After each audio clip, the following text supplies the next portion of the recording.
इस समय वर्तमान में सबसे ज्यादा कष्ट में यदि कोई है तो वो गौवंश है। कथा तो सबके बस की सुनना नहीं है। हनुमान जी कथा सुनते हैं तो कैसे सुनते हैं?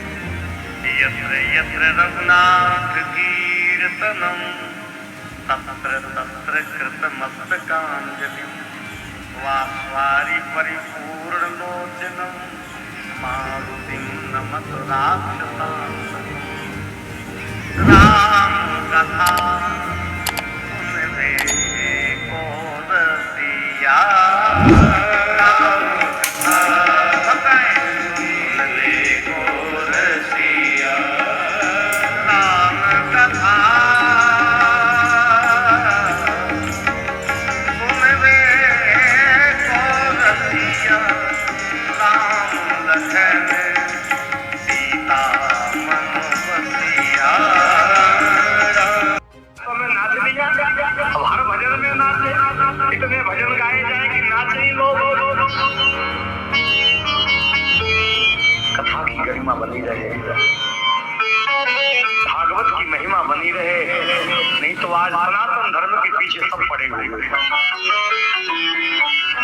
और सनातन धर्म की महिमा कब बनेगी जब हम शास्त्र संगत बात करेंगे। और तीर्थों में तीर्थ सबसे पहला तीर्थ कौन सा है? पुरियों में पुरी पहली पुरी कौन सी है? अयोध्या। दोस्तों नमस्कार।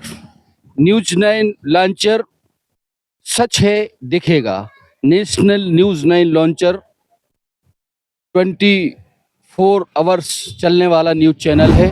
हम अपने इस राष्ट्रीय न्यूज चैनल पर ऐसे प्रोग्राम आप तक दर्शकों तक पहुंचाते हैं जो हमारे दर्शक बड़े चाव से देखते ही नहीं बल्कि उनको लाइक करते हैं, कमेंट्स करते हैं और शेयर करते हैं। आज हमारे आमने सामने के खास प्रोग्राम में मैं जिसे होस्ट करता हूं, राजेश की तिवारी राज, एक ऐसी शख्सियत, एक ऐसे प्रखंड विद्वान, एक ऐसे राष्ट्रीय स्तर के प्रवक्ता, कथावाचक जो समूचे बुंदेलखंड क्षेत्र ही नहीं बल्कि देश में अपनी प्रतिभा का लोहा मनवाते हुए सनातन परंपरा या धर्म को अपने श्रीमुख के माध्यम से हिंदू धर्म और संस्कृति का अलख जगाते हुए इस बुंदेलखंड की पावन धरा का नाम स्वर्ण अक्षरों में लिख रहे हैं। जी हाँ, न्यूज 9 लॉन्चर आपको राजेश की तिवारी राज लेकर चलता है एक ऐसी शख्सियत, एक ऐसी विभूति जिनका नाम पंडित विरजेश जी महाराज। आप दुबे परिवार से हैं। मैं बताना चाहता हूं कि आप बुंदेलखंड के सागर, जी हाँ दोस्तों, बुंदेलखंड के सागर धरा के ग्राम मगरौन, जी हाँ मगरौन से ताल्लुकात रखने वाले दुबे परिवार में पैदा हुए, पले बढ़े और उन्होंने सनातनीय परंपरा को अपनाते हुए प्रखंड विद्वानता को साथ लेते हुए श्रीमद् भागवत कथा और जो कथाएं होती हैं उन पर एक अच्छी पकड़ रखते हुए देश ही नहीं समूचे देश में जाकर सनातन परंपरा को अलख जगाते हुए कथा का श्रवण पान कराते हैं। आज न्यूज 9 लॉन्चर के आमने सामने के प्रोग्राम में हम लेकर चलते हैं। जरा कैमरामैन साहब दिखाएं आप, ये पंडाल आप जो देख रहे हैं यह पंडाल मध्य प्रदेश के पन्ना जिले की अमानगंज, जी हाँ दोस्तों, मैं बताना चाहता हूं कि अमानगंज एक धार्मिक आस्था और विश्वास की एक ऐसी नगरी है कि इस अमानगंज में इस तरह के प्रोग्राम हर दिन होते रहते हैं। खासकर पितर पक्ष चल रहा है। जी हाँ दोस्तों, कहते हैं कि पितरों के समय किसी भी प्रकार का दान पुण्य तर्पण कथा श्रवण इत्यादि अगर होते रहे ना तो उसमें जो अपने पूर्वज होते हैं, पूर्वजों को उसका पुण्य भाव बड़ी शिद्दत से प्राप्त होता है। इन पितरों के शुभ अवसर पर अमानगंज के प्रतिष्ठित चिकित्सक, निजी चिकित्सक डॉक्टर R.K. दुबे, जी हाँ दोस्तों, रमाकांत दुबे के निज निवास, ये रमाकांत दुबे का निज निवास है, वो अपने पितरों को उनके उद्धार के लिए और अपने पीढ़ियों के आने वाले समय के लिए सुखद कामना को लेकर पंडित ब्रजेश जी महाराज जो राष्ट्रीय प्रवक्ता हैं उनके श्रीमुख से उनके पूरे परिवार के लोग कथा का श्रवण पान करते हैं। कथा का यह आयोजन 4 बजे साइंस से होता है जो हरि की इच्छा तक होता है। हम कैमरामैन साहब से कहेंगे कि हम मंच पर चलते हैं। यह मंच आप जो देख रहे हैं, यह मंच श्रीमद् भागवत कथा को न्यूज़ 9 लॉन्चर और मैं नमन करते हुए अपने आशीर्वाद की कामना करते हुए भागवत भगवान के श्री चरणों में वंदन अर्पित करते हुए मैं चलता हूँ।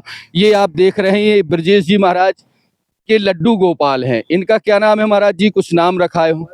ये गोपाल जी नाम ये रखवाए हैं। ये बड़ी प्यारी अद्भुत मूर्ति है, ये साथ में चलती है। अब दोस्तों, न्यूज़ 9 लॉन्चर आज आपको एक ऐसे मौके पर लेकर चल रहा है।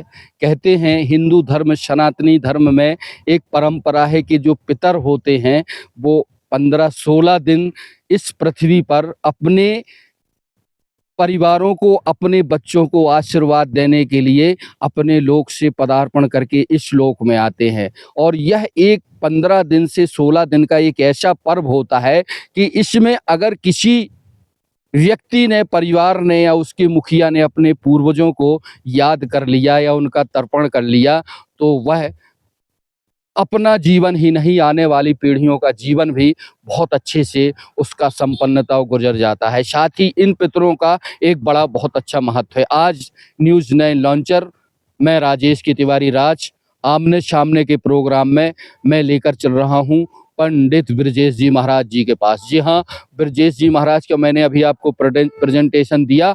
अब मैं उनसे चंद सवालात जानना चाहूँगा जो हमारे दर्शकों को वो बताएंगे कि कैसे इस क्षेत्र में आए और इसके से क्या प्रभाव होते हैं। जी हाँ दोस्तों, मैं राजेश की Tiwari Raj, editor in chief, founder news 9 launcher से। जी ब्रजेश जी महाराज, न्यूज़ 9 लॉन्चर पर आपका स्वागत है।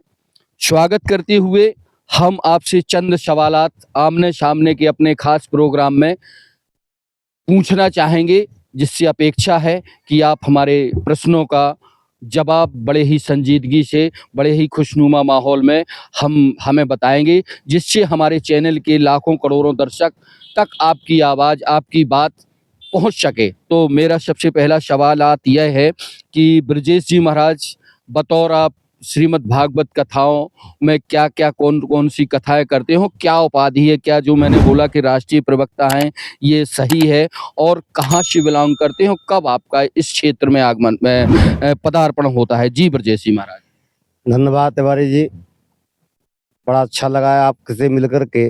और हम ये बताना चाहते हैं कि हमारा जीवन जो है ऐसे माहौल में हमने जन्म लिया है जहाँ के हमारे पिताश्री, हमारे परिवार में चाचा श्री, धार्मिक अनुष्ठान है, कर्मकांड है, कथा लाइन है। तो जन्म से ही हमको संस्कार मिला।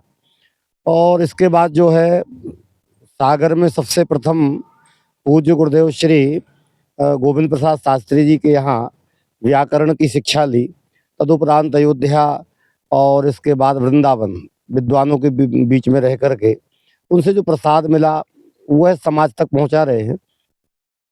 रही बात कथा की, तो कथा तो ऐसा है कि जो भी कथा समाज हित की है, पुराण हो, शास्त्र हो, राम कथा हो, ये सब जो है यहाँ भी आपके अमानगंज में आज 25 वर्ष पहले से आ रहे हैं, कार्यक्रम चल रहा है।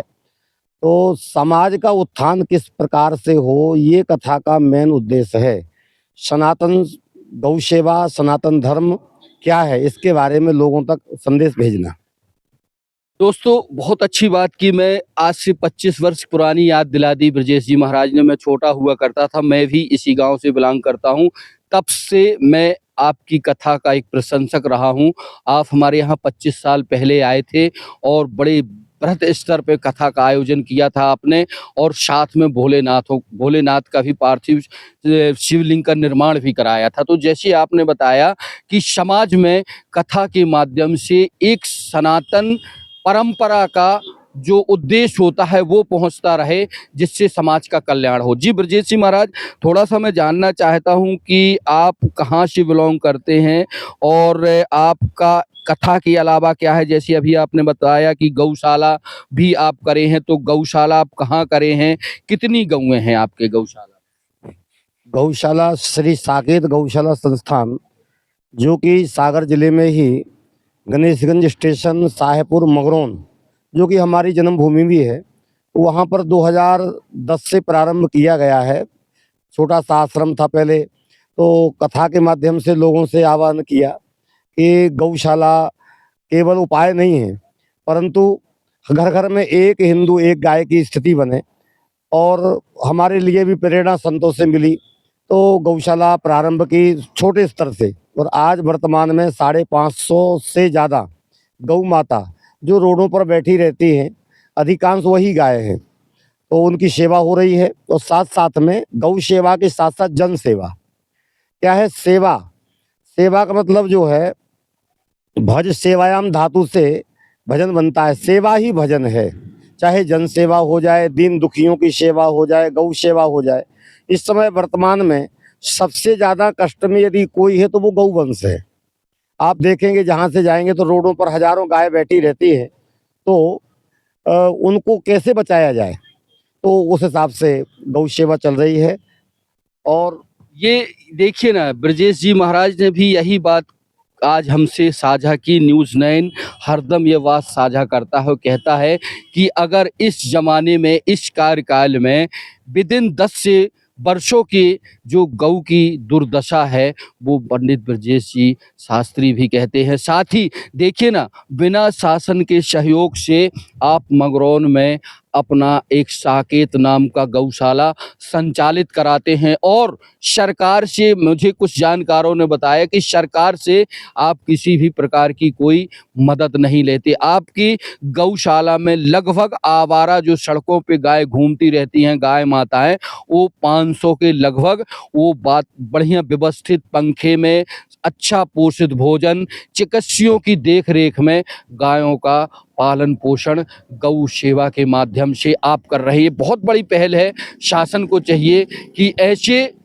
गो संचालन करने वाले, गो केंद्र खोलने वाले इन ऋषियों मुनियों को कुछ, ये नहीं कहते लेकिन न्यूज़ 9 लंचर कहता है कि कुछ मदद मुहैया होनी चाहिए, जिससे इनका आश्रम या गौ सेवा केंद्र और वृहद रूप ले सके। बहरहाल शास्त्री जी, पंडित ब्रजेश जी महाराज, हम आपसे जानना चाहते हैं कि कितने वर्षों से आपने कथा प्रारंभ की और आप अब तक कितनी कथाएं, क्या आप श्रीमद् भागवत कथा ही करते हैं कि और कथाएं भी होती हों? साथ ही ये माइक दिख रहे हैं, ये हारमोनिया दिख रहा है, तो क्या आपके यहाँ जो है आप संगीतमय कथा भी करते हैं क्या? देखो, कथा तो ऐसे कि संगीतमय कथा चल ही रही है। राम कथा, श्रीमद् भागवत कथा, गौ कथा, शिव पुराण की कथा, जो भी कथा सामने आती करते हैं। अभी एक बात आपने कही शासन वाली बात, तो ऐसा नहीं है, शासन का भी हमको सहयोग मिला हुआ है, तो कहीं गलत संदेश ना जाए, तो इसमें कहने में संकोच नहीं है। सबसे पहले हमको हमारे गढ़ाकोटा क्षेत्र के बड़े प्रतिष्ठित और देश विदेश में जिनको जाना जाता है, पंडित गोपाल भार्गव, वो मंत्री रहे हैं। तो मंत्री रहते हुए उन्होंने हमारी गौशाला को सेट वगैरह की सहयोग किया है और उसका सहयोग करते रहते हैं। अच्छा, उसके साथ साथ गौशाला जो है, इसके साथ साथ हमने एक राज राजेश्वरी चिकित्सालय का भी निर्माण किया है, जिसमें अनेक दवाइयों का आविष्कार हो रहा आयुर्वेदिक पद्धति से। पंचगव्य अनुसंधान केंद्र, पंचगव्य के द्वारा। देखो, गौ सेवा व्यक्ति करेगा कब करेगा? जब उसको लाभ होगा। कोई भी व्यक्ति बिना लाभ के कोई काम करना नहीं पसंद करता है। तो ये समाज को संदेश देना चाहते हैं कि गाय को केवल दूध के लिए ना पाला जाए, गाय के लिए घी के लिए ना पाला जाए। गाय के गोमूत्र में कितनी ताकत है, गाय के गोबर में कितनी ताकत है। गाय के ऊपर हाथ फेरने से ब्लड प्रेशर सामान्य हो जाता है, कैंसर तक मिटाने की ताकत जो है गौ माता के पंचगव्य में है। ये बड़ी बात ब्रजेश जी महाराज कह रहे हैं कि गौ आज जो मारी मारी फिर रही, उसके अंदर ये कितना हर चीज है। गौ गौ के शरीर पर हाथ फेरने से बीपी नॉर्मल होता है, और कैंसर जैसी बीमारी जो है उसके रखने से या उसके गोमूत्र से ठीक होती है। साथ ही इनका ये कहना है कि बुंदेलखंड के सागर के गढ़ाकोटा से जाने माने जो वरिष्ठ भाजपा नेता है, पूर्व मंत्री है, विधायक पंडित गोपाल भार्गव ने आपको गौ सेवा केंद्र खोलने में बहुत ही अग्रणी मदद की। न्यूज़ 9 धन्यवाद देता है। साथ ही आपने बताया कि नहीं, हमें शासन से भी समय समय पर मदद मिलती रहती है। बहरहाल ठीक है। मैं ये जानना चाहता था ब्रजेश जी महाराज कि आप कितनी कथा कर चुके हैं और अभी आपकी क्या उम्र है, और लगभग महीने में, साल में कितनी कथाएं आपकी आयोजित हो जाती कथाओं का तो ऐसा है कि सतत कथाएं चल रही है, और हमारे राम ने 1992 से कथा प्रारंभ की है, और सतत कथाएं महीने में 3 कथाएं, कभी कभी 4 भी हो जाती हैं, कभी 2 ही रहती है। तो तकरीबन आज तक के हिसाब से 1100 के आसपास कथाएं हो चुकी हैं, जिसमें कि राम कथा भी है, भागवत कथा भी है, देवी भागवत है, शिव पुराण है, राम कथा है। तो इस प्रकार से अनेक कथाएं हुई हैं, और सभी प्रांतों में कथा हो रही है। जैसे अभी गुजरात से करके आ रहे हैं, द्वारकाधीश से। इसके पहले उत्तराखंड में रहे, तमिलनाडु, रामेश्वरम, यूपी, उत्तराखंड, ये सब जो है सभी प्रांतों में। तो जैसे कि अभी आप बताया था राष्ट्रीय प्रवक्ता, तो राष्ट्रीय प्रवक्ता का मतलब यही है कि समस्त राष्ट्र में जाना। तो इसलिए कोई ऐसा टाइटल ये नहीं है कि मतलब कोई पदवी हो राष्ट्रीय की। लोग कहते हैं पूरे राष्ट्र में जाते, इसलिए राष्ट्रीय प्रवक्ता लोग कहते हैं। अपन तो साधारण जीवन जी रहे हैं, और भगवत कृपा जो है, गौ माता की कृपा है, उस हिसाब से संदेश देने का कार्य कर रहे हैं। देखिए, यही तो सजगता होती है, यही तो सरलता होती है, यही तो बिना दंभे अभिमान की बात होती है कि आदमी कितना विद्वान हो, विद्य हो, प्रकांडता उसके अंदर हो, लेकिन अगर उसके अंदर सज्जनता है, सद्पुरुषता है, तो वह व्यक्ति समाज में अनुकरणीय स्थान रखता है। निश्चित ही आप देश के भिन्न भिन्न कोने में आप कथा का श्रवण पान कराते हैं, तो निश्चित ही जाहिर सी बात है कि आप राष्ट्रीय प्रवक्ता हैं। बहरहाल हम पंडित ब्रजेश जी महाराज से कुछ उनके भजन या कुछ ऐसी भागवत की, कुछ मर्मज्ञ कहते हैं कि एक चौपाई के 4 लाइनों में पूरी भागवत समाई हुई है।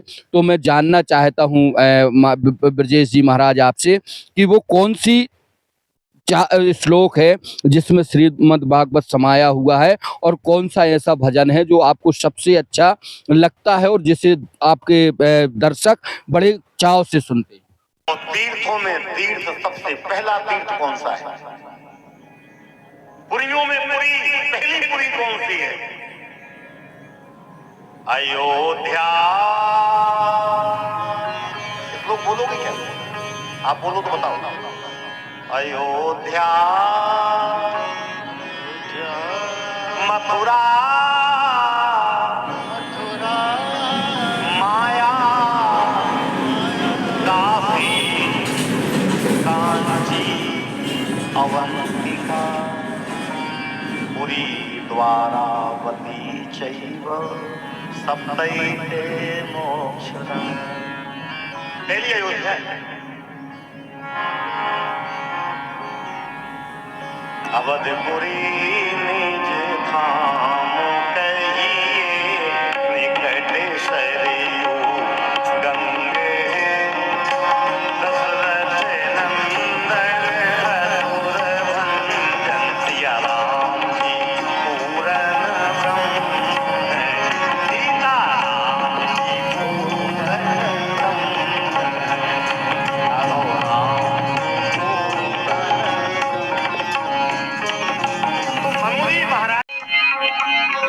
एक दानों घर में नैया, कटे जो दुख कैसे सैया।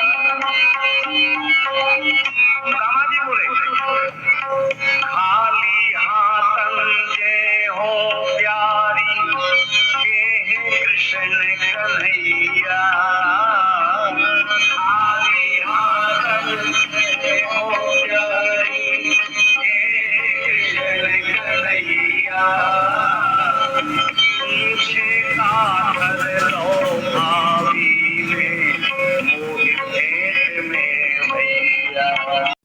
देखो ऐसे तो है कथा, श्रीमद् भागवत कथा है, चतुश्लोकी भागवत जो है देवर्षि नारद जी ने व्यास जी को श्रवण कराई।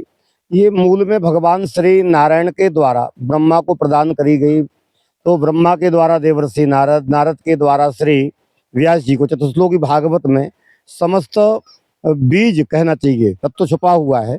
भागवत के लिए कहा गया है निगम कल्प तरोर गलितम फलम सुख मुखाद अमृत द्रव संयुतम पिबत भागवतम रसमालयम मुहुरहो रसिका भुवि भावुकाहा। ये वेद रूपी वृक्ष का फल है और पका हुआ फल है। ये जो है रस ही रस है, इसमें अभिमान का जो है गुठली नहीं है अभिमान की, और कपट का छिलका नहीं है। ये तो रसमालयम, रस ही रस भरा है। रसो वैसा, परमात्मा का भी स्वरूप रस है, इसलिए वो रास का मतलब होता है रसो वैसा रासा। तो भागवत जो है समस्त शास्त्रों में पुराणों में ये सम्राट है, ठीक है ना। अब रही बात समाज की, तो समाज में अपने गुरु परंपरा के अनुसार लोगों तक बात कैसे पहुंचे, उसके लिए संगीत का पुट लिया जाता है। संगीत ही कथा नहीं है, संगीत की अधिकता नहीं होना चाहिए, अधिकता होना चाहिए संदेशों की। तो बीच बीच में भजन वगैरह गाना पड़ते हैं, तो वो भी भजन कैसे हो, उनमें लोगों के प्रति जागृति हो, भावना हो। जैसे हमारा एक प्रसिद्ध बुंदेली भजन है जो कि शायद कहीं मिला नहीं होगा, उसकी हम 2 लाइन गुनगुनाए दे रहे हैं।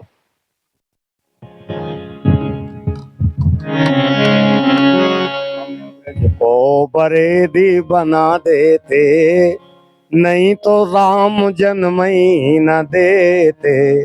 बरेदी शब्द हमारे बुंदेलखंड में गाय चराने वाले का है।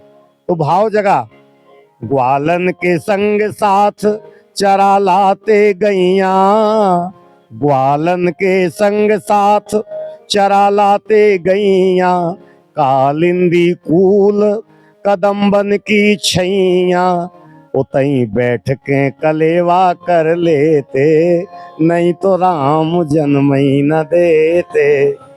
मधुवन में कबहू श्याम बांसुरी बजाते, मधुवन में कबहू श्याम बांसुरी बजाते, शरद पूर्णमासी में रास जो रचाते, तो मोर बन के हम ही नाच लेते नहीं तो राम जन्म ही न देते। ब्रज को बरेदी बना देते नहीं तो राम जन्म ही न देते। अंतिम भाव है, राधिका विशाखा ललिता खां भजते, श्याम के सलोने रंग मनवा में रंगते, ब्रजेश हैं ब्रजराज के चहेते, ब्रजेश हैं गौ मातु के चहेते नहीं तो राम जन्म ही न देते। देखिए आप, इसको कहते हैं अगर भावनाएं अच्छी हो ना तो प्राकृतिक भी साथ देती है। मेरा इंटरव्यू न्यूज़ 9 लॉन्चर पर चल रहा था, भगवान ऐसे प्रसन्न हुए कि देखिए बारिश होने लगी। बारिश होने का संकेत यह होता है कि आप सफलता के पायदान पर चढ़ रहे हैं और आपकी उत्तरोत्तर प्रगति हो रही है। यह पंडाल श्रीमद् भागवत कथा का पंडाल है। इसमें न्यूज़ 9 लॉन्चर को अवसर मिला है साथ पंडित ब्रजेश जी महाराज जी से बात करने के लिए आमने सामने में। साथ ही इसमें कोई कुरेज नहीं है दोस्तों। मैं अपने दोस्तों को बताना चाहता हूं कि ये जो प्रतिभा है जो मेरे साथ मंच साझा कर रही है आज हमारे खास प्रोग्राम आमने सामने, ये बुंदेलखंड की माटी पर एक जन्मे एक ऐसे व्यक्ति है जो सज्जन, सदपुरुषता और विद्वानता की एक मिसाल तो रखते हैं। साथ ही इनका बड़ा प्यारा गला है। कहते हैं, आपने बताया कि किसी श्रीमद् भागवत या कथा बिना संगीत के कोई चीज होती नहीं है। संगीत भी वेद की रचनाओं में से सरस्वती ही है। अगर संगीत का पुट लग जाता है तो भागवत कथा या कोई भी चीज में जान आ जाती है। तो आपने एक मधुर खुद की रचना वाला बुंदेली भजन सुनाया। निश्चित ही यह भजन बहुत अच्छा था। मैं ब्रजेश जी महाराज से जानना चाहता हूं कि आप लगातार 3 से 4 घंटे कथा करते हैं, तो इसमें आपको कहीं कोई बीच में थकावट, रुकावट या कुछ ऐसी अनुभूति होती है जैसे साक्षात प्रभु की अनुकंपा से ही यह सब हो रहा है? विशेष कृपा तो ये कहें कि इस समय हमारी उम्र 50 से पार हो गई, 53 वर्ष हो गए हैं और आज भी लगातार 4 घंटे 5 घंटे भी हो जाए तो थकान नहीं होती इसका, और आसन भी बदलते नहीं हैं। ये कृपा है कि जिस आसन पर बैठ जाते हैं उस आसन पर 4 घंटे तक बैठे रहते हैं। तो इसका श्रेय कहें, इस आशीर्वाद कहें, कृपा कहें, ये गौ माता को जाता है। आप कहें गौ माता को क्यों जाता है? क्योंकि 12 वर्ष से शरीर के अंदर ना तो ऑयल गया है, ये तेल आदि जो रिफाइंड तेल है इसका पूर्ण तरीके से हमने बहिष्कार कर दिया, बंद कर दिया है। जब भी प्रसाद भोजन बनता है वो केवल गाय के घी से ही बनता है। देसी गाय के घी से भोजन बनेगा, साग भी उसी से छौंकी जाएगी। और जब भी दूध पीते या कॉफ़ी पीते हैं वो भी गाय के दूध की ही कॉफ़ी पीना है, ये संकल्प है और वो आजीवन के लिए है। तो इसका परिणाम ये हुआ कि अभी इतनी उम्र में शरीर में किसी प्रकार की व्याधि नहीं है, किसी प्रकार का रोग नहीं है और आप देख ही रहे हो शरीर। तो ये गौ माता के गब्ब के कारण यदि व्यक्ति गौ व्रती बन जाए तो शतायु आराम से पार हो जाएगा बिगर दवा के। तो सबसे बड़ी दवा जो है गाय का दूध है, वो अमृत है और अमृत हमको प्राप्त हो रहा है घी के रूप में, दूध के रूप में।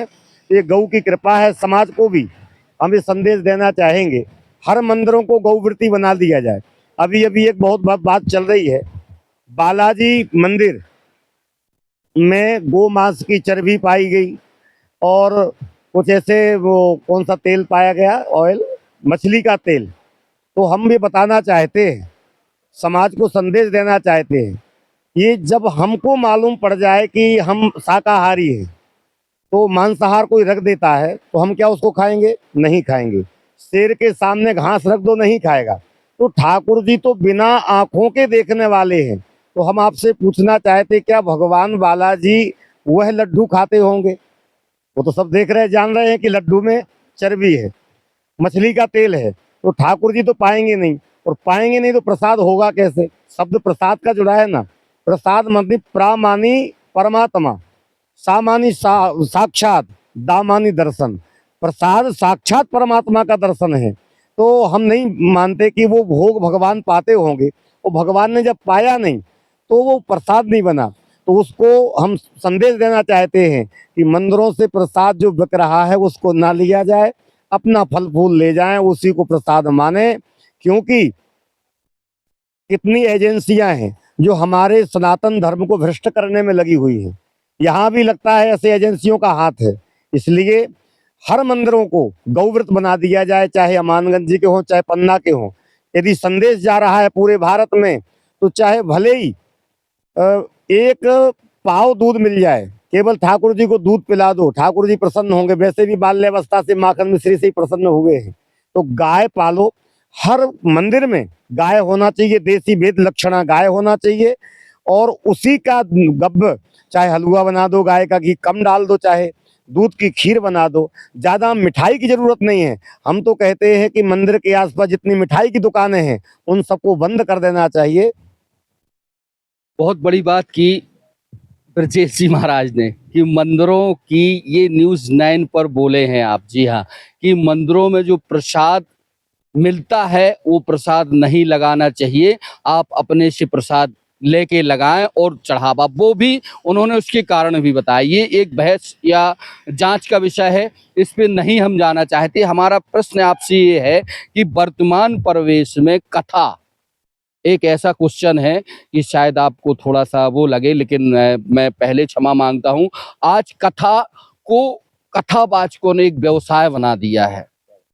ये व्यवसायीकरण जो हो रहा है, मेरी इच्छा तो है कि मैं श्रीमद् भागवत कथा सुनूं, लेकिन कथा लाखों करोड़ों में पड़ रही है इस जमाने में। इस व्यवसायीकरण को आखिर कैसे रुके और कैसे आम जन कथा करा सके, इस पर मैं आपके विचार जानना चाहता बहुत बढ़िया बात कही तिवारी जी। हमको इस बात का बहुत कष्ट है। आज सामाजिक परिवेश में देख रहे हैं कि कथा के साथ साथ व्यथा ज़्यादा हो रही है।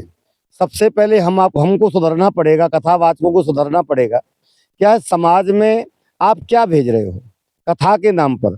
हमने देखा है भागवत के नाम पर पूरे 3 घंटे में भागवत को छोड़ के सब कुछ बोला जाता है और भागवत का एक श्लोक नहीं बोला जाता है। ऐसे ऐसे कथावाचक हैं जिनको श्लोक पढ़ना नहीं आता, वो कहते हैं हम कि कथावाचक हैं। चौपाई शुद्ध आती नहीं है, दोहा शुद्ध बोलते नहीं है क्योंकि अध्ययन करते नहीं है। क्या है, कथा लाइन एक ऐसी लाइन है, गुरु के चरणों में बैठ करके जब तक आप अध्ययन नहीं करोगे, बहुत क्लिष्ट है। विद्यावताम भागवते परीक्षा, विद्वानों की परीक्षा भागवत से होती है। आप कम से कम श्लोक शुद्ध बोलो। और संगीत ठीक है, संगीत अच्छी बात, संगीत है शक्ति ईश्वर की, हर सुर में बसे है राम।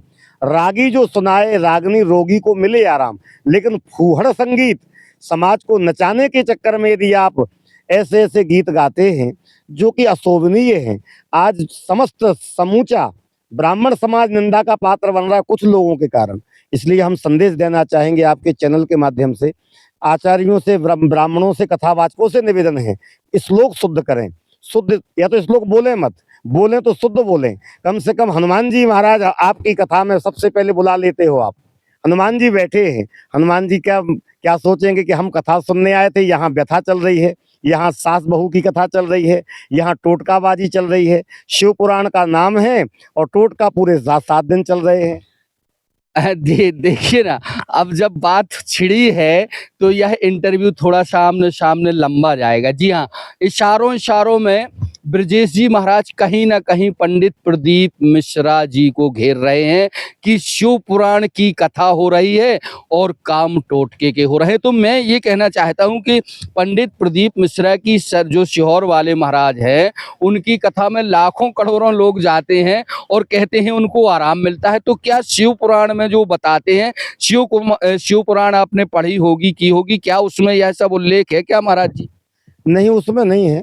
क्या है, आज का समाज बहुत जल्दी धनी बनना चाह रहा है। उसके लिए कह दो कि बेलपत्र पर शहद लगाकर शंकर जी को चिपका दो, बच्चा पास हो जाएगा।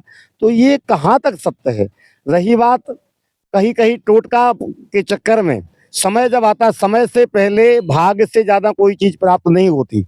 जैसे आज हमने किसी को कोई बता दिया, तो बताने से क्या होगा, आपका समय अच्छा आ गया, उसी समय आप वो टोटका कर रहे हैं तो लगेगा अरे भैया हमको तो आराम लग गया। लेकिन वास्तविकता ये है, भागवत हो चाहे शिव लेकिन ये भारत देश अंधविश्वास का देश है। मेरा कुछ मानना है कि भीड़ भी भेड़ धसान जैसी पहुंचती और लाखों की तादाद में जनता जा रही है। तो आखिर ये क्यों पहुंच रहे हैं लोग? ये सब जो है, जैसे आपने भी एक शब्द कहा, वो हम नहीं कहें, भेड़ चाल वाली बात कही है।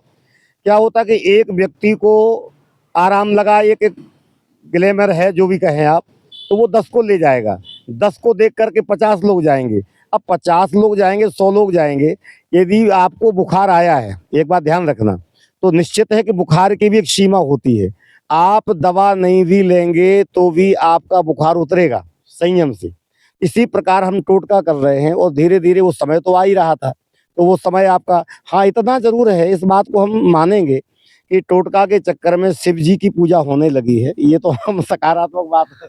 बहुत बड़ी बात है कि कम से कम टोटका ही सही, बिना नाम लिए ब्रजेश जी ने हमारे सवाल का जवाब दिया कि चलिए शिव जी की पूजा होने लगी या शिव जी की जो है गीत गाने लगे, अच्छी बात है। उस शिव से बड़ा कोई देवता नहीं है। मैं एक सवालात और आपसे करना चाहता हूं कि इन दिनों समूचे भारत देश में कुछ ऐसे दरबार, कुछ ऐसे दरबार सज रहे हैं कि वो आज लाखों करोड़ों अरबों में खेल रहे हैं और लोग दौड़ के जाते हैं और उसकी महिमा मंडप होती है। आप समझ रहे हैं सारे।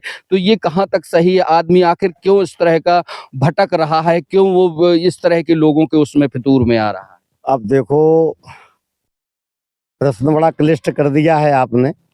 अब कुछ कितने लोगों को लगेगा कि ये कहीं किसके नहीं, मैं नाम नहीं ले रहा नहीं, हूं, वो ये ठीक है, हम समझ रहे हैं। लेकिन आजकल वही बात है, ये सब, इसको हम कैसे किन शब्दों में प्रस्फुटित करें।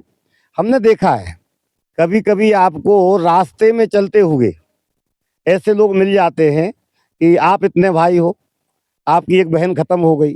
ये सब कुछ विद्याएं हैं जिसमें कि एक विद्या पिशाचिनीकरण, पिशाचिनी भी होती है। पीछे का जानने वाले हैं, आगे का बताने वाले तो वो कोई विशेष सिद्ध संत होंगे जो आपके आगे की, या तो ज्योतिष बता सकती है आपकी रेखा को देख करके। रेखा को देखकर, जैसे कि शंकर जी ने राम जी की हस्तरेखा देखी और कहा कि सिए स्वयंवर गायो आदि। लेकिन बात यह है कि ये विद्याएं जो हैं, इसमें अंधविश्वास तो बढ़ता ही है। सत्यता ये है, कभी कभी हमको एक बात का खेद है और आपके चैनल के माध्यम से हम प्रार्थना करना चाहते हैं, जितने भी दरबार सजा रहे हैं लोग, अच्छी बात है, आपका खूब यश बढ़े, हमारी शुभकामनाएं। लेकिन कभी कभी दरबारों में उस व्यक्ति जो पूछने गया है, उसकी कुछ ऐसी बातें प्रकट कर देना। आपने तो कर दी कि आपके लाइन ठीक नहीं है, आपको उनसे प्रेम अमुक अमुक अमुक, ऐसी बात कह देना किसी नारी से, तो आप चले गए दरबार सजा करके, लेकिन उसकी तो जीवन बर्बाद हो गया। वो पति अपनी पत्नी पर विश्वास कभी कर पाएगा क्या? ये तो मेरा कहना है कि कहाँ तक ये समाज को इसमें क्या मैसेज है आपके माध्यम से मैं आपसे जानना चाहता हूँ कि इसमें लोगों को क्या करना चाहिए कि जो है इस तरह में उसमें ना अंधभक्ति में पड़े, इस पे मैं जानना चाहता तो इसका तो सीधा साधा है, कर्मण्येवाधिकारस्ते मा फलेषु कदाचन कर्मणा जायते जंतु कर्मणैव विलीयते सुखम दुखम भयम क्षेमम कर्मणा वाभिपद्यते। शास्त्र की बात कहें तो कर्म के अनुसार ही व्यक्ति को सुख, कर्म के अनुसार ही दुख, हर चीज का एक सीमा है। प्रारब्ध जन्य जो कष्ट है वो तो होगा ही। उसके लिए हम तो संदेश देना चाहते हैं कि ज्यादा अंधविश्वास में न पड़ो। कलयुग केवल नाम अधारा, सुमिर सुमिर नर उतर ही पारा।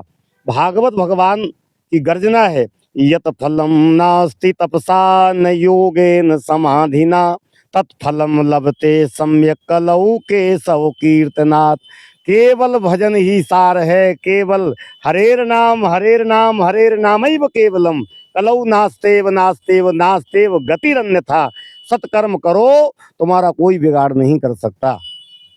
बहुत अच्छी बात आपने संदेश दिया है। लाइट भी आ चुकी है। हमारा ये इंटरव्यू लंबा खिंच रहा था, लेकिन कुछ बात ऐसी छिड़ी कि वो उसके सवालों के जवाब हमें लेना लाजमी पड़ गया। बहरहाल आज के परिवेश में, आधुनिक भारत के परिवेश में सनातनीय परा और ये परंपरा के अनुरूप ये कथा और आज के दर्शक को आप कहाँ देखते हैं? देखो, जो सत्यता है सत्यमेव जयते, सत्य सत्य है समाज में भी। अब इसको हम ये देखते हैं कि चूंकि चलाने वाले की स्थिति जो जैसा चलाना चाहे, समाज तो पीछे पड़ जाती है। नहीं, मेरे कहने का जैसे दिखावा बढ़ गया है, आदमी धर्म को दिखा, जबकि कहते हैं कि भोजन भजन मित्र और नारी, शायद कुछ ऐसा है ये पर्दा के अधिकारी। लेकिन वर्तमान परिवेश में महाराज जी इसका दिखावा जो बढ़ रहा है उस पे मेरा क्वेश्चन था। देखो, बात यह है, दिखावा तो अब क्योंकि मीडिया का जमाना है, आजकल हर व्यक्ति चाहता है कि हमारा नाम हो। प्रतिष्ठा पाने के लिए दिखावा, बड़ा पंडाल होगा, बड़ा प्रचार प्रसार होगा। लेकिन वास्तविकता ये है, शायद हमको लगता है भगवान को दिखावा पसंद नहीं है, वास्तविकता पसंद है। भगवान संसार के स्वरूप को देख करके प्रसन्न नहीं होते हैं। भगवान तो अंदर का प्रेम, अंदर का भाव। देखो, भागवत कथा के माध्यम से आपको एक श्लोक बता देते हैं, शायद आपका जवाब मिल जाए। भगवान की कथाएं हैं, तो हमको नहीं लगता कि भगवान किसी बड़े स्वरूपवान को प्रसन्न हुए हों। व्याधस्या चरणम ध्रुवस्व चो वयो विद्या गजेंद्रस्य कहा जातिर विदुरस्व यादव पते रुग्रस्य किम पौरुखम कुब्जाया किम तत्र रूपमधिकम किम तत् सुदाम्नो धनम भक्ति तुष्यति केवलम परमया भक्ति प्रियो राघव भाव प्रियो राघवो। इस श्लोक का अर्थ है, आचरण भी तुम्हारा ठीक नहीं है, आचरण ठीक नहीं है, लेकिन तुम्हारे अंदर भावना पवित्र हो जाती है, तो वो बिना आचरण वाले व्यक्ति को भी भगवान पसंद करने लगते हैं। जैसे चोरी, चोरी करना ठीक नहीं है, लेकिन शंकर जी कहते औरों ये कहूँ मैं चोरी, सुन गिरजा अति दृढ़मति तो मैंने चोरी करी। दर्शन किया भगवान का चोरी से, तो वो चोरी भगवान को अच्छी लगी। कुब्जा का कोई स्वरूप अच्छा नहीं था, भगवान ने अपनाया। ध्रुव की कोई उम्र नहीं थी, गजराज की कोई विद्या नहीं थी, और सुदामा कहाँ के धनी थे। आज धनी कहे कि हमारे ऐश्वर्य को देख के भगवान आएंगे, तो जो सुदामा के पास तो केवल भजन था। बड़े बड़े राजा महाराज मांगने गए हैं, लेकिन सुदामा ने कहा कि कन्हैया मेरा छोटा है, तो हम लेने नहीं जाएंगे, हम उसको देने जाएंगे। तो भगवान तो भाव के जो है ग्राहक हैं, भगवान भाव मानते हैं, तो दिखावा भगवान को पसंद नहीं है, वास्तविकता। बहुत अच्छी बात आपने की। अब मैं थोड़ा सा संक्षिप्त में आपसे जानना चाहता हूँ कि पितर पक्ष के अवसर पर कथा करने का क्या पुण्य लाभ मिलता है? धन्यवाद। हमारा सनातन वैदिक जो धर्म है, इसको अलग अलग तिथियों में अलग अलग समय में बांटा गया है। दीपावली को लक्ष्मी पूजन करेंगे, लक्ष्मी जी का दिन है वो। जैसे हम लोग अपना अपना जन्मदिन मनाते हैं, उसी तारीख को मनाते हैं। नवरात्रि अभी आ रही है, इसके पहले हम लोग पितृगणों का पूजन कर रहे हैं, तर्पण अर्पण समर्पण, ठीक है ना। तो क्या है कि हमारे शास्त्रों में बताया गया है कि 15 दिन पितरों के लिए मिला है। जो हमारे पितर हैं, हमारे फूल हैं, जैसे मरने के बाद हड्डियों को फूल कहा जाता है अपने यहाँ, कि भैया फूल लेके जा रहे हैं। तो हमारे मरने के बाद हमारे जो पितर हैं, पिताजी हैं, माताजी हैं, मातामह हैं, तो ये फूल मतलब उनके हम फल हैं। समाज जो बच्चे जो है ना, फूल के बाद फल आता है। तो जो फूल यहाँ से निकल गए, पितृगणों में मिल गए हैं, तो ये 15 दिन केवल उनके लिए मिले कि जो भी तुम्हारा कर्म रह गया है, तुम्हारे द्वारा तिल के बराबर भी कार्य रह गया है, तो तिल का जो है अर्पण करते हैं हम लोग, तर्पण में तिल अर्पण करते हैं। तो उनकी संतान के द्वारा शुभ कर्म किया जाता है, तो पितृगणों को प्रसन्नता होती है, और प्रसन्नता जब होती है तो वो आशीर्वाद देते हैं। परिवार में लक्ष्मी, धन, वैभव, संपत्ति, परिवार बढ़ता है। यदि पितृदोष है तो पितृदोष तभी लगता है जब हम पितरों का ध्यान न करें, हमारे पूर्वजों का सम्मान न करें। वो देवता हैं सब। अच्छा, रही बात एक और, अभी अभी कुछ लोग जो टीवियों पर ब्राह्मणों के लिए कहते हैं, अरे ब्राह्मणों ने बना लिया कि खीर खाने मिलेगी, रसगुल्ला खाने मिलेगा। ठीक है, मानते हैं, इसलिए बना लिया। लेकिन हम एक बात आपसे छोटी सी पूछना चाहते हैं तिवारी जी। जैसे आप टिकट लेते हो कहीं जाने की, यहाँ से आपको पन्ना जाना है, इलाहाबाद जाना है, अमुक जगह वृंदावन जाना है, तो ट्रेन में जब बैठते हो तो कैसे मानते कि यही ट्रेन जाने वाली है? क्योंकि आपके टिकट पर वो नंबर चढ़ा हुआ है और वही ट्रेन में नंबर चढ़ा है। तो जब साधारण व्यक्ति के द्वारा नंबर चढ़ाया गया और उसके भरोसे आप बैठ जाते हो, हम कहें कि वो ट्रेन तो वृंदावन जा नहीं रही, नहीं नहीं नहीं, नंबर वही है। तो जब साधारण नंबर से हम विश्वास करते हैं तो ये नंबर ही तो है पुराण। हमारे 18 पुराण जो वेद हैं, ये हमारे ऋषियों के द्वारा लिखित हैं कि ये ऐसा करने से ऐसा फल मिलेगा, ठीक है ना। तो विश्वास ही, जैसे हम छोटी सी टिकट पर विश्वास कर लेते हैं और पुराण पर विश्वास करें नहीं। ये हमारा सनातन धर्म है। सनातन धर्म से बड़ा कोई धर्म नहीं है, सबसे बड़ा। और इसमें इसका कभी अंत भी नहीं होगा। ये सनातन है, सनातन था, सनातन रहेगा। लेकिन बस इतना है, हम अपनी समाज सेवी सनातन हिंदू संस्कृति से प्रार्थना करना चाहते हैं, अपने सनातन में ही रहें। स्वधर्मम निधनम श्रेया परधर्मम भयावहा। दूसरे का धर्म भयदायक होता है, अपना धर्म ही श्रेष्ठ है। ये थे पंडित ब्रजेश जी महाराज, जिन्होंने हमारे सवालातों के बहुत अच्छे कायदे से जवाब दिए और समाज के लिए एक सकारात्मक संदेश भी दिया। अब मैं एक अंतिम आपसे पर्सनल सवाल जानना चाहता हूँ कि ब्रजेश जी महाराज, आपके परिवार में कौन कौन है? माता पिता, परिवार में बच्चे, पत्नी, भाई, और आपकी टीम में कितने लोग शामिल हैं?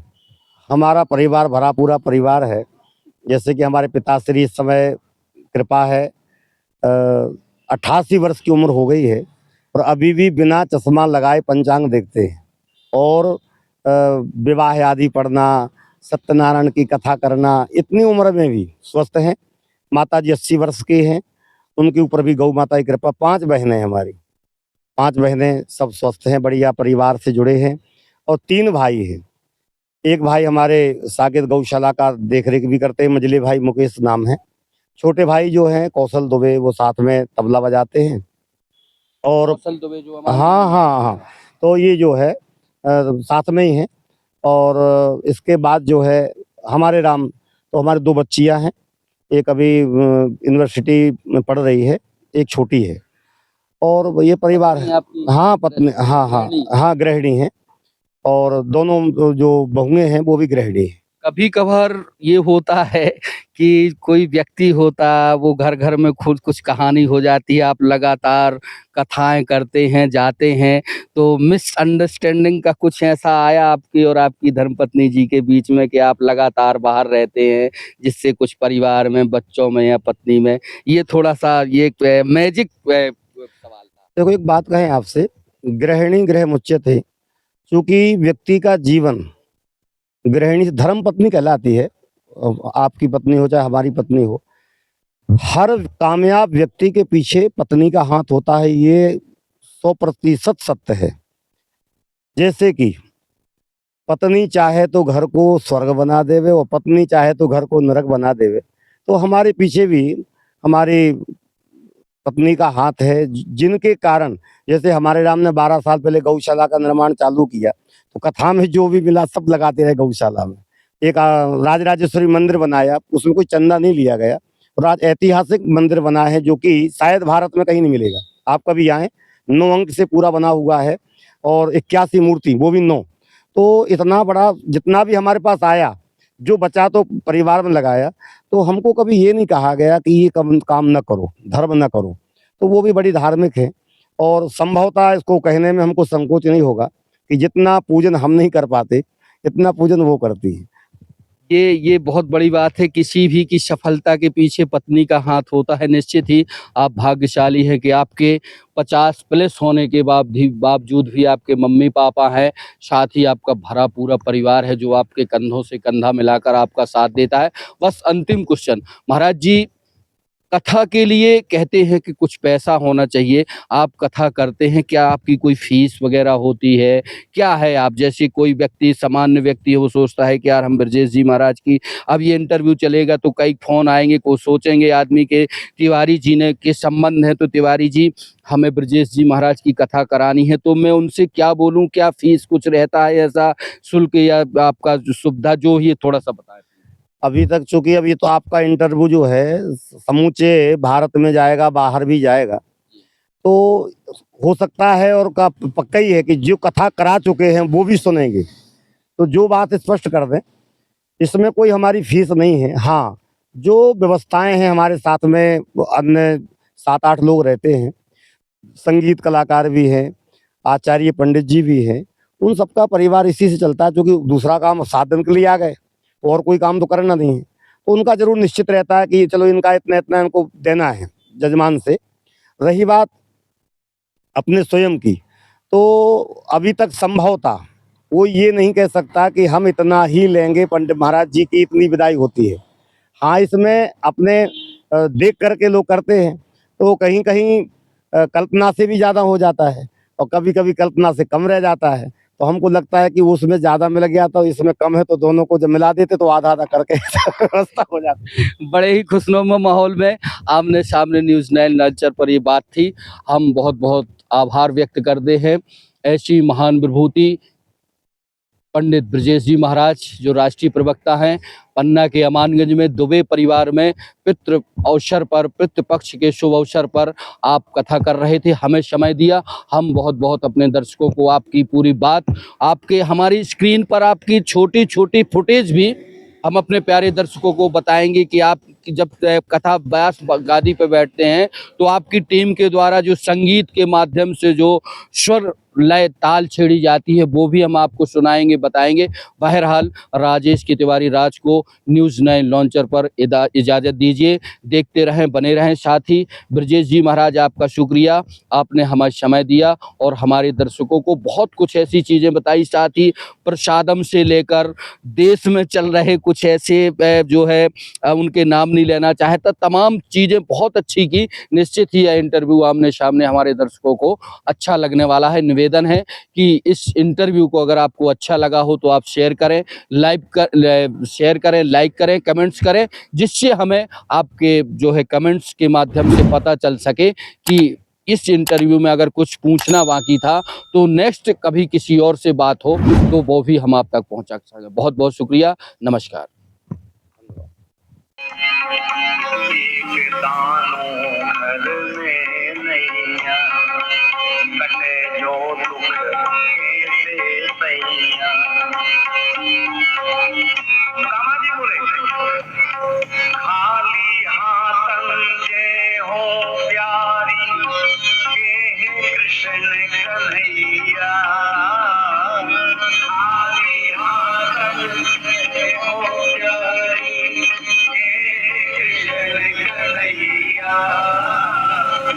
मुझे काट